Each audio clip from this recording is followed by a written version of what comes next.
thank you all for letting me come speak to you virtually. I would have come in person, but being in Bowling Green a couple hours away and had a class today and a couple of other commitments, I couldn't quite get away. So thank you for allowing me to talk to you virtually.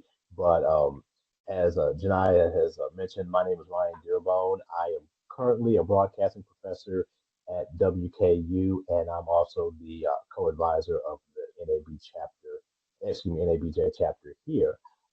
I am also a former journalist, a former full-time journalist. I was a multimedia reporter in several markets in Bowling Green here, in Bowling Green, Clarksville, Tennessee, Lexington, Kentucky, and I've done freelance work and some other work in other areas of journalism. But my main focus has been television. So I graduated from WKU back in 2005 with a bachelor's in broadcasting. Uh, was in the business full time for about 8 years, working as, like I said, a multimedia journalist for multiple TV stations. Then came back to WKU in 2012 to get my master's in communication and graduated in 2014 with that. Since then, I've worked in a couple other different capacities. I've worked in philanthropy for WKU. I've worked at a nonprofit as the assistant director of that program. It's called Community Education. I believe they're spread throughout the state. And then most recently, in the past about 2.5 years, I've been working as a broadcasting professor. So I teach classes like writing for TV and radio, TV and radio performance, and processes and effects of media. So, kind of give you a little bit of background to why I got into journalism, and then I'll kind of tell you a little bit more about my experience as a journalist. I think I always wanted to be a journalist when I was a kid. That after you go through, I want to be a firefighter and a policeman and a superhero and all those things. I always was interested in television, and I was always interested in the news. I guess I'm kind of nosy in that way. So as I got older, I was like, I could be on TV. I could do the news. I want to do that. So my goal was always, as I got older, to either be on ESPN or be on NBC, be on the nightly news. Those were kind of my benchmarks. So if I could do ESPN, the Today Show, or the nightly news, then that would be what I wanted to do. So as I got older and I started looking for college, uh, my mom had gone to WKU, so I was familiar with it. But when I saw they had a broadcasting department, I was like, okay, well, this is where I want to be at. So, like I said, I went through the program, worked at our student newscast, News Channel 12. I got a lot of great experience there, being able to anchor, report, cut packages, and work on the radio end of it. I worked at our student radio station for uh, most of my time at WKU, hosting sports show, hosting a news show, uh, working as a DJ um, for several semesters. So I was able to really kind of get myself familiar with the business that way.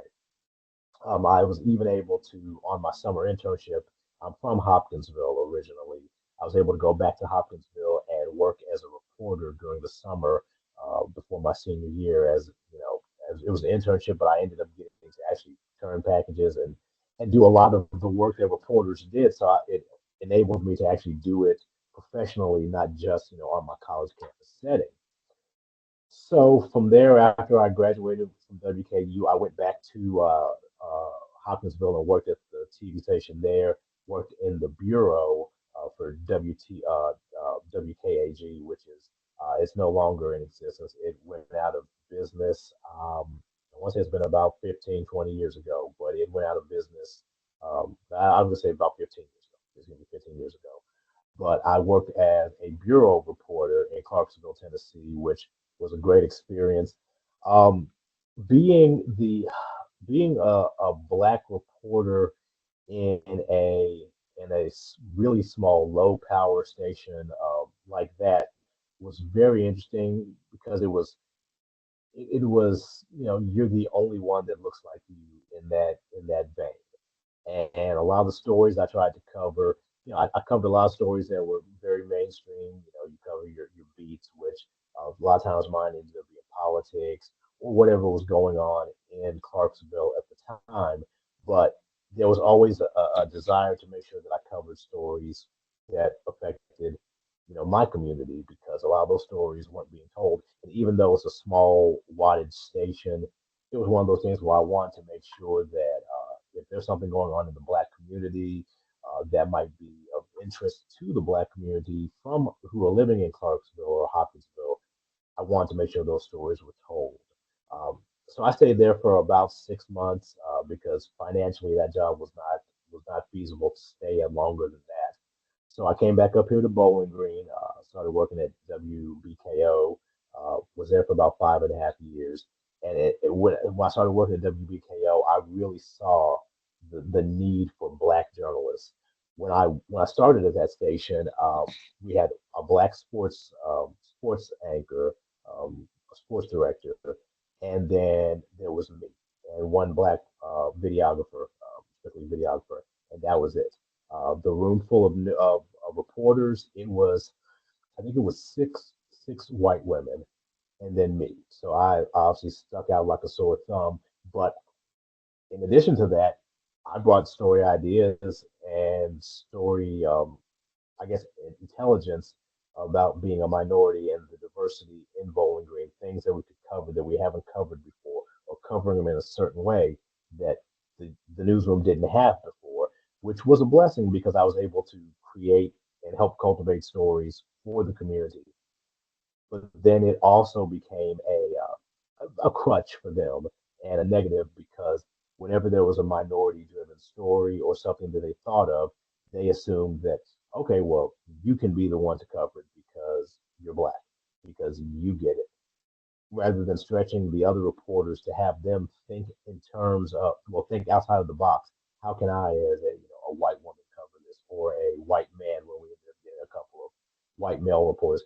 How can we get them to cover it and understand and stretch their mind like what's being asked of us as journalists to expand, become experts, and learn about things? How can we have them do it? It became kind of the crutch of, well, send Ryan, send the Black journalist.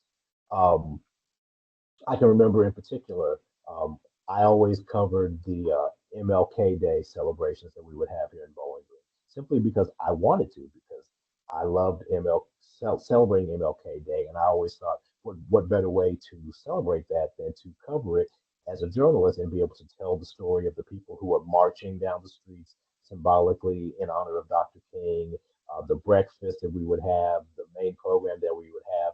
So it was never an issue for me to cover it until I think I was probably about 3 years into my time at WBKL, and I decided, you know what, I want to just celebrate and participate in the event. I don't want to have to cover that. I have a day off. I'm gonna take the day off so I can go cover it, so I can march with the marchers, so I can sit down in the audience and just enjoy it, rather than having to be working and shooting it and covering it.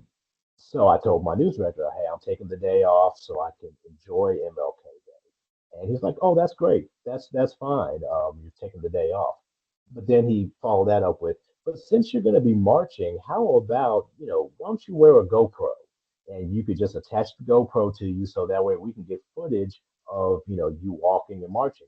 You don't have to put the story together. We'll get somebody else to actually do the story. We just want somebody, we want you there to march. And so I asked him, well, why can't we get one of the other reporters to march? They can be in wearing the GoPro and march in the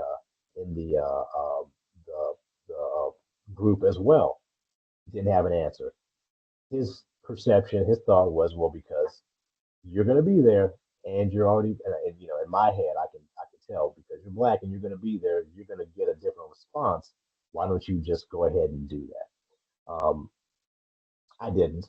I stuck to my guns and had somebody else cover it because that wasn't I was off that day, and because they thought they could utilize me just because of that fact, um, I said no.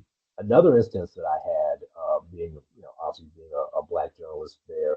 Um, I had done a sweeps piece or a special targeted um, series that that they'd add that we do like for sweeps every so often, just to focus in on one different type of story. So I had done a long form piece on tattoos, why people get them, what they mean to people, why are so many more people getting tattoos than they had gotten in the past. I pitched it to my news director, thought it was great, everything was good. So did the piece, probably took me about 2 or 3 weeks to put the piece together. So I'm on set. We're about to. I'm about to go on air to talk about the piece. It was the lead story for that night because we didn't really have a whole lot else going on that day. So I'm standing on set by the green screen when my uh, lead anchor he asked me, "So what's your story about?" So I said, "Okay, it's about tattoos." Just because I don't know if he knew, had a chance to really read through the scripts. So I said it's about tattoos, why people get them, so on and so forth. So he asked me, "So do you have tattoos?" And I'm like, "Yes, I do. I do have tattoos." And he's like, "Oh, okay. So did they have to use white ink in order to put the tattoos on you?" And he busted out laughing like it was the funniest thing in the world. And I'm standing there. We're about 60 seconds away from going live on television. And I mean, I'm still, maybe 2 years into the business. So I'm still fresh out of college still. And this guy's been around for like 15, 20 years. And I literally didn't know what to say or what to do because I was just like stunned that my lead anchor, an older white guy, is basically making fun of my skin color and sees nothing wrong with it. And I literally didn't know what to do. So what I wanted to do would not have been good for my career and go on camera, like, they come on camera and you see me pummeling this guy for saying something so dumb. So I chose to just be professional, did my story on air like I should have done and like I wanted to do. And then from there, after that, I made sure to let a couple of people know that that was not appreciated. Um, didn't really get anything like HR wise. They didn't say or anything, do anything to him, and that really wasn't my goal to get him fired or get him in trouble because to me it wasn't a hill I was going to die on because I knew kind of how things were going to work. They were just going to give him a slap on the wrist, nothing much after that. Um, I can say that I did enjoy working, you know, here in Bowling Green as a reporter because of all the connections I made with the Black community. I knew the community somewhat from being a student here at WKU, but when you're on campus, you don't venture out into the community as much as you probably should. So, as a reporter, I was able to meet a lot of people who um, in the Black community that were just happy to see another Black face and to see a Black face on television and be able to say, you know what, I know somebody, if something came up, I can call that reporter because I know he'll actually understand. He'll be able to connect with me and be able to ask me questions that won't be, offensive or whatever. It's through my time working at WBKO that I was able to connect with the local branch of the NAACP, which, ironically enough, all these years later, I am the president of the local NAACP here in Bowling Green. But I was able to connect with them because they saw a young Black man at the station, which, like I said, for the most part, when I was there for most of my tenure there, I was the only Black on camera. I was the only Black in the well. There was two older ladies that worked up front in traffic and at the front desk, but I was the only Black person in the the newsroom, the only Black person that was in charge, or like not in charge, but helped to put together the newscast, the finished product that you saw. So it was it was very interesting to be a part of that process and to see the little microaggressions of racism that might be in the business that you may not realize until you get there, but then also to be able to be in a way a catalyst for change, to be able to be the person that people felt they could come to, that bridged the gap between some of the racial divides in the community, whether I knew it or not. So it was good to be a part of that and to be able to have have a platform for that. Um, Now, like I said, there were stories that were hard to do because of the fact that as a black man, I did feel torn between my community and taking care of my community, but then also covering the story the way it needed to be covered. Um, not not doing it out of my own personal. Well, I don't want to report on this because it's going to make black people look bad, or this person who happens to be black bad. I had to cover the stories. And then there was times where I was like, well, this story deserves to be covered, even though they say, well, well, he's just a black person. Like I did a series of stories called The Invisible Poor. So we looked at people who lived on the poverty line, or actually below the poverty line, but you couldn't tell it because they don't, they're not in tattered rags, they're not homeless. So I interviewed this one black lady. She lived in the housing authority, so she lived in what would be considered the affordable housing, the projects here in Bowling Green. Um, Interviewed her. She was an amazing woman. Um, she had her hair done, had nice earrings, nice clothes on, rings on her finger. I mean, you couldn't tell that she lived under the poverty line because she was disabled. So she had a disability where she couldn't work. She used to be able to do hair and used to be able to make a living that way, but because of because of her disability, she was no longer able to work and could only afford to live in the housing authority area.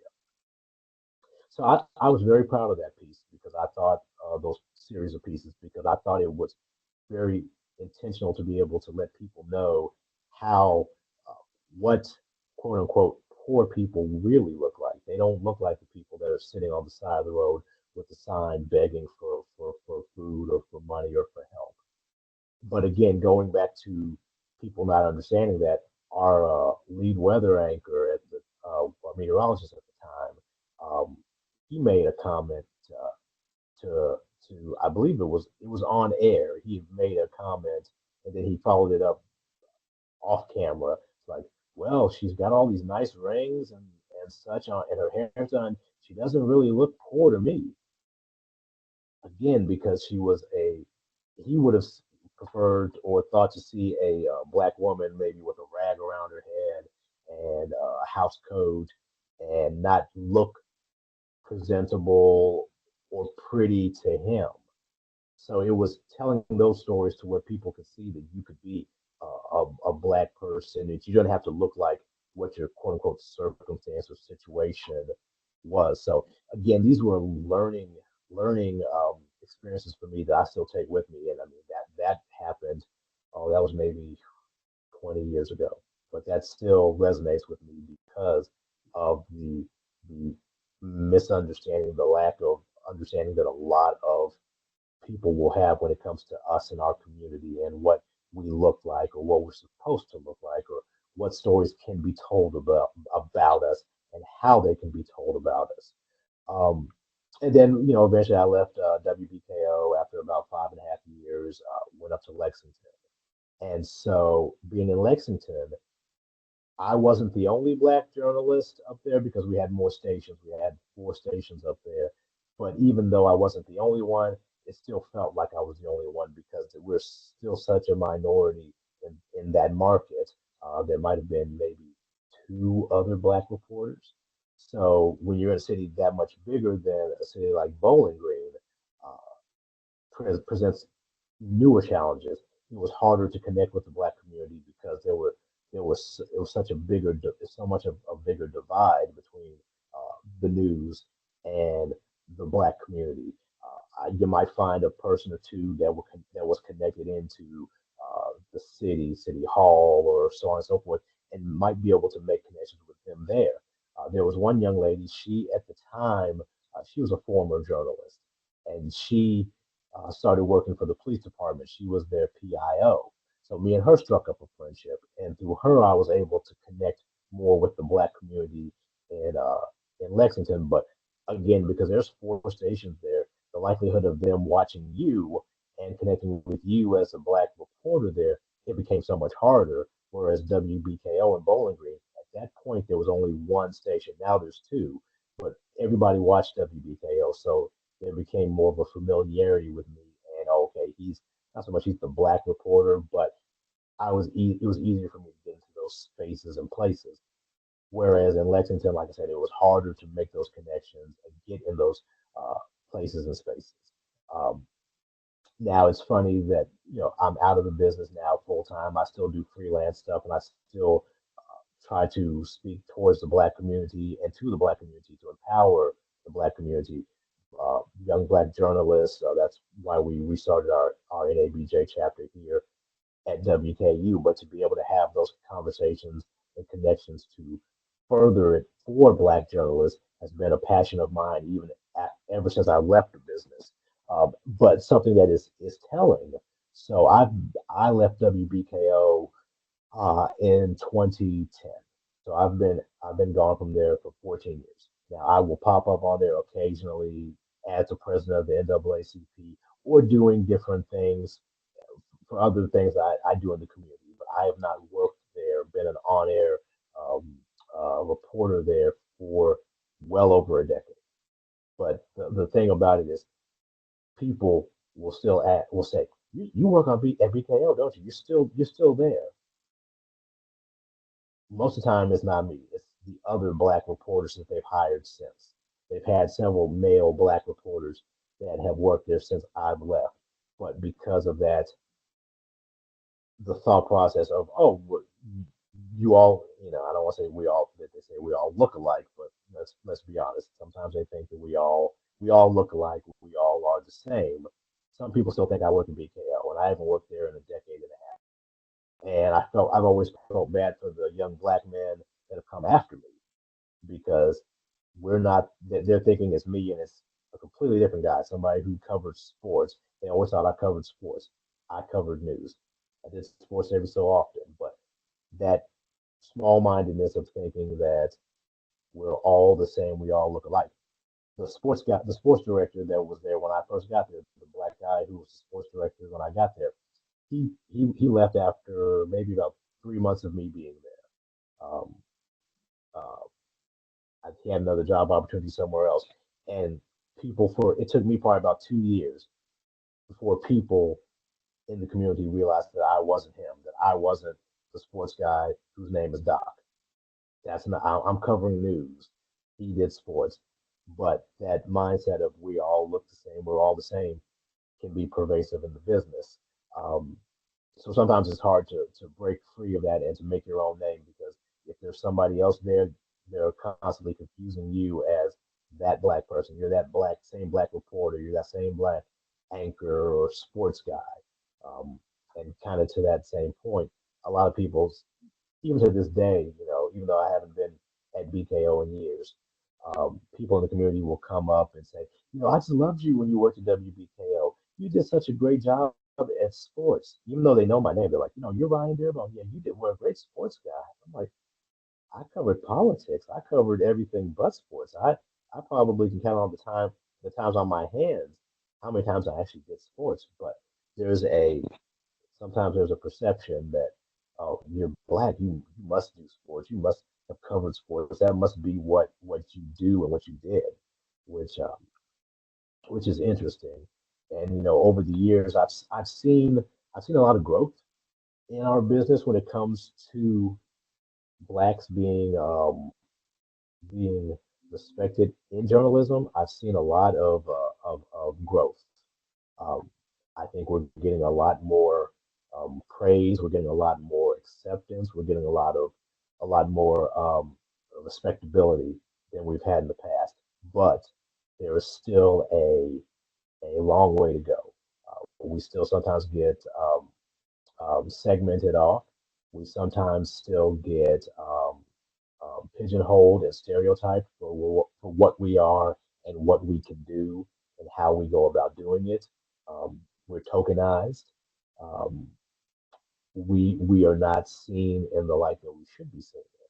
So that's something that I'm fighting for. I think NABJ, I know NABJ is fighting for, and I think that's just that's what makes our job so much more important, and you all going out into that world and going out to be the future of journalism and the future of what we do and how we do it. It's imperative that you all are given the full scope of what this looks like, how this goes, how you go about doing this, and having, hopefully people like myself, your professors, your mentors, other people in the business, whether it's television, radio, print, whatever, giving you the guidance and giving you the support system that you need to succeed. Because otherwise, you're out there on your own, and that's the worst thing.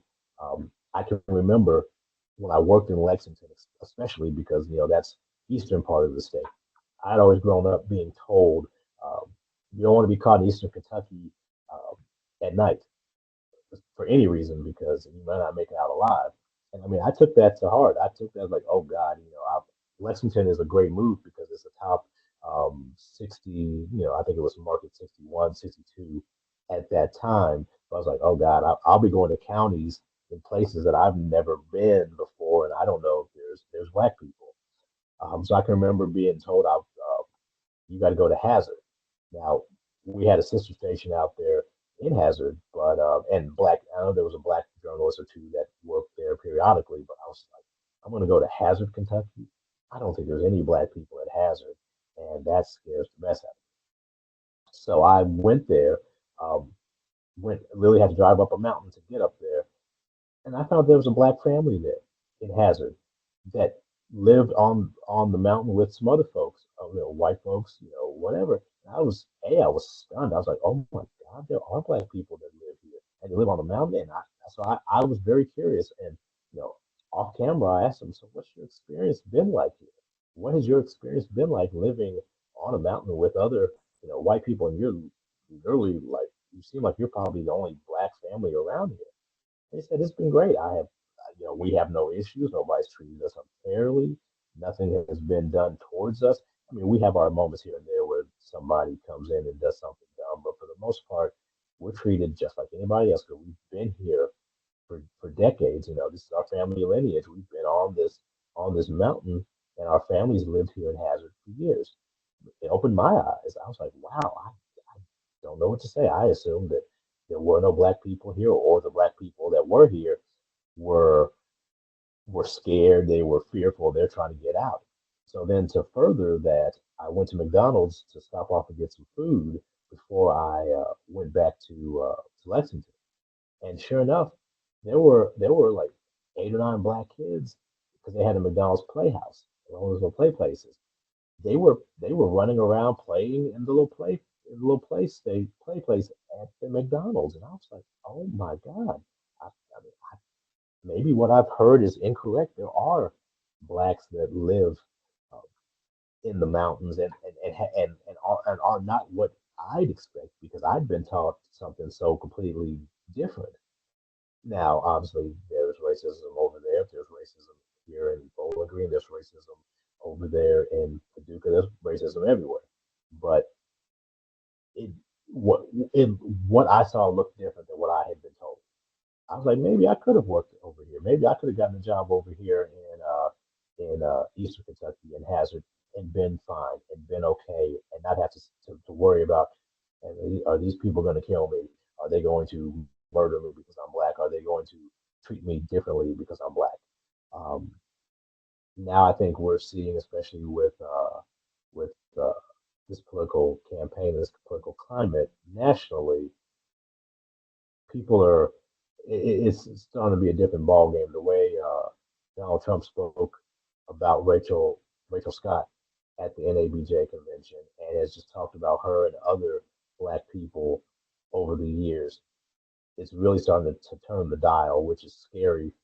As a black man, as a black journalist, it's a scary time. So it's something that we all have to be very very careful about, very curious about, because if, let's say, he does become president again, and you are charged with covering stories um, that deal with him directly, deal with policies in your communities that will be affected by his presidency. or even just the people that support him and that love him, um, it's going to be very dangerous. It's going to be very crucial that we are on guard for what that looks like for us, because as journalists, we're constantly putting ourselves out there, whether it's with what we say and how we say it, whether it's with where we're at. Like if you're interviewing somebody, who are the people that you're interviewing? Do you feel safe around them? Are they going to try to turn around and take what you've said and done and turn it against you?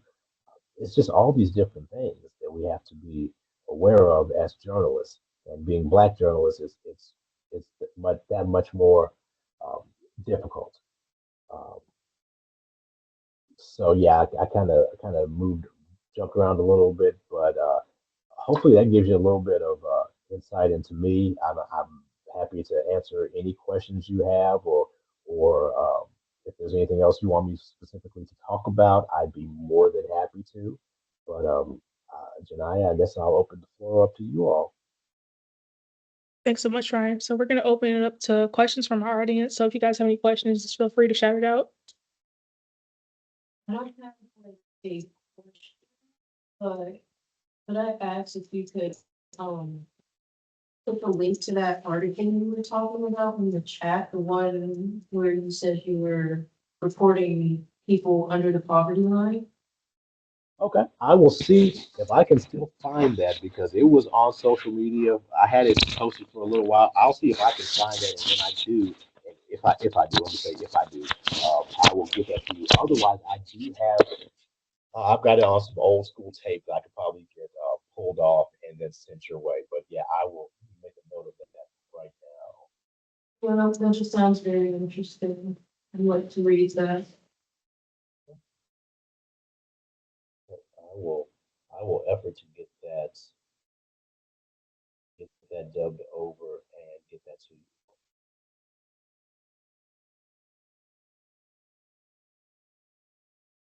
Okay.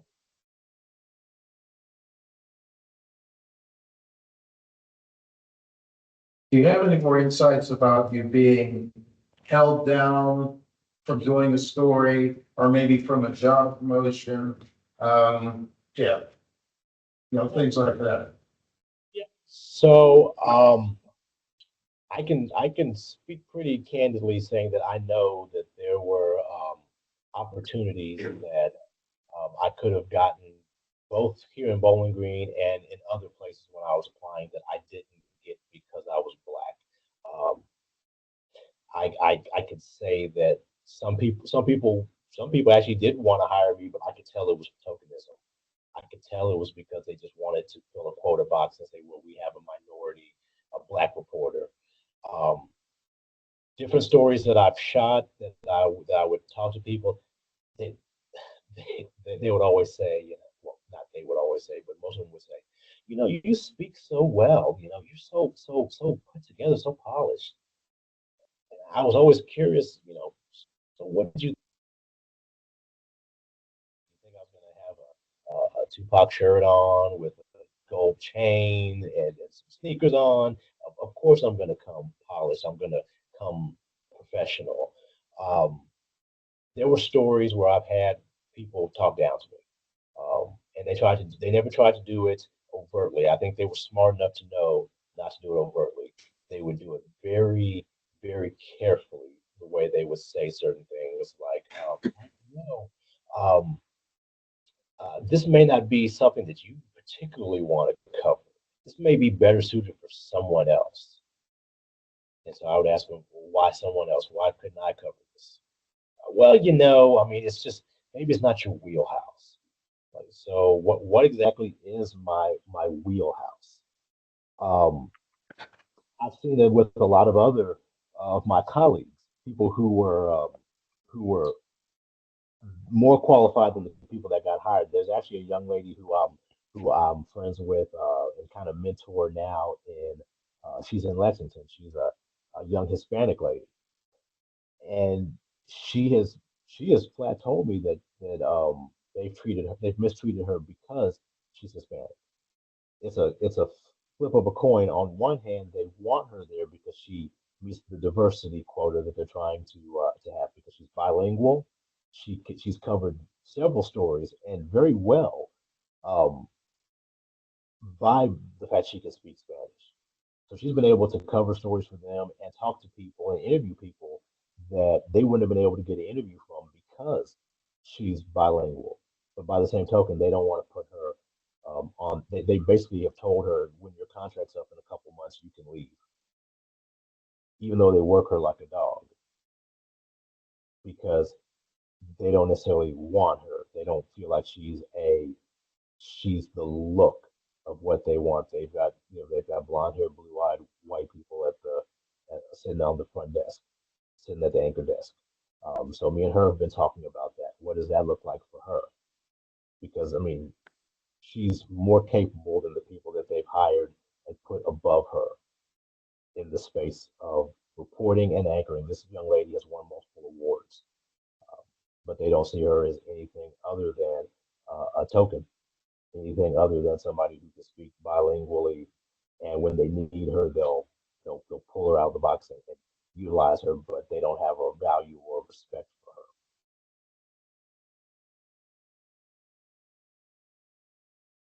Not so much a question, but an observation. I worked for over 30 years as a freelance director, specializing in live televised sports. And and as a director on the sports telecast, you're like a co-equal with the producer. There have been many times where I'm directing a show, a producer is hired who is incompetent, who moves from a good job to another job. One in particular I'm thinking of, he was fired by CBS. He was fired by TNT. He was fired, to lead by ABC. But he kept getting hired for these jobs, and with increase in pay, my pay was not increasing at the level of his, but he was getting these jobs not because of his competency, but because of who he knew. And I'm sure come across instances where somebody will say, oh, you might be an affirmative action maybe, or something like that. But there's affirmative action in other ways where it's, somebody that's because of who they know are getting these positions, like I said, even though they don't get they don't have the competence. And that was frustrating for me during my career, especially on jobs where, like I was directing a Major League Baseball package, we were carrying the producer. He just could not do the job, but he kept, getting increase in pay, increase in position. And I'm sure you may have had some frustration like that during your career. Oh, absolutely. Yeah, there were at least 3 or 4 instances I can recall of people who I knew that I was a better journalist. I was a better journalist than, or I was better on air than. That I had paid my dues. I had been, at the station long enough to have earned a spot, maybe. And I never necessarily want to be an anchor, so that really wasn't a big thing for me. But pay wise or recognition wise. But oddly enough, somebody else gets hired, and all of a sudden that they're the blonde hair, blue eyed. They got the accolades. There was a year that um, we had won. I had won a couple of AP awards for a series of stories, a continued coverage stories that I had done. It was me. I had done probably 6 stories, 6 different packages. One young lady, one young white lady had done one story. Another guy had done a single story. So they'd each done maybe a story apiece. I basically did a lion's share of the work. We won an AP award. All 3 of our names were on the plaque, which didn't bother me one bit because again, I'm not trying to be the lead dog or whatever. But once I got the award, my news director was like, "Hey, you want to put that in the station so that everybody can see the work that everybody has done?" I was like, "No, because what you're going to do is you're going to showcase the names of the 2 white people because you got them on the anchor chair anyway. You're going to show their names off. You're not going to mention me when they did a commercial to talk about these are all the people that won AP awards this year from our station. They didn't include my award. they included everybody else that had won something, but they didn't include mine. And I'm like, well, I did just as much work. I put just as much effort into this as the other people did for their awards. Why is there not equal representation for me? And things like that frustrate you because as you probably know, and those of you who are going to go into the business can be hard enough as it is. Just doing the job, just doing the work as it is, can be hard enough. So when you have that other element of having to play newsroom politics, of having to defend your race and your diversity, or feel like you're the token, that makes it that much harder.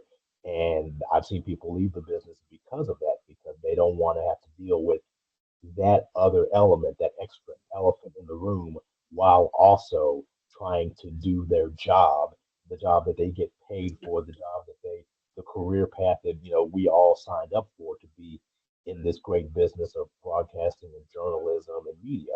They don't want to have to deal with this extra stuff. Thank you so much for joining us, Ryan. We really appreciate it.